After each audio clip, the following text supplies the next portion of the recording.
We thank the Special Rapporteur, Mr. Nicholas, for his comprehensive report and his continued engagement on the protection and promotion of rights of minorities in my country.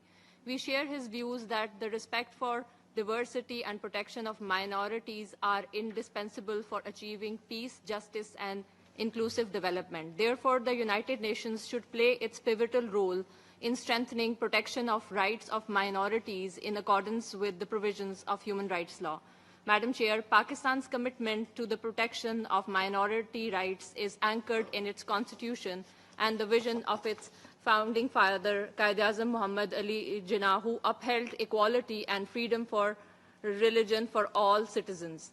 Despite challenges, Pakistan has advanced inclusion and dignity through strengthening institutional frameworks, including National Commission for Minorities and Human Rights.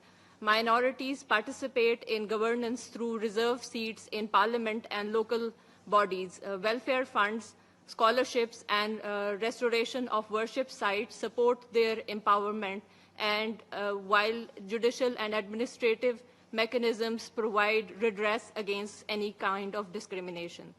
At the international level, we are gravely concerned over the rising tide of Islamophobia, intolerance, and right-wing extremism targeting minorities, particularly Muslims, worldwide. The weaponization of religion for political ends, the vilification of entire communities, and the systematic marginalization of Muslims in some regions are deeply alarming. In our neighborhood, we have witnessed the tragic consequences of extremist ideologies that seek to erase cultural and religious diversity.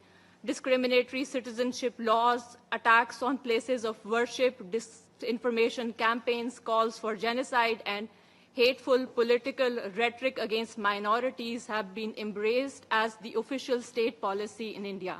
Such practices not only violate human rights, but also endanger inclusive development and international peace.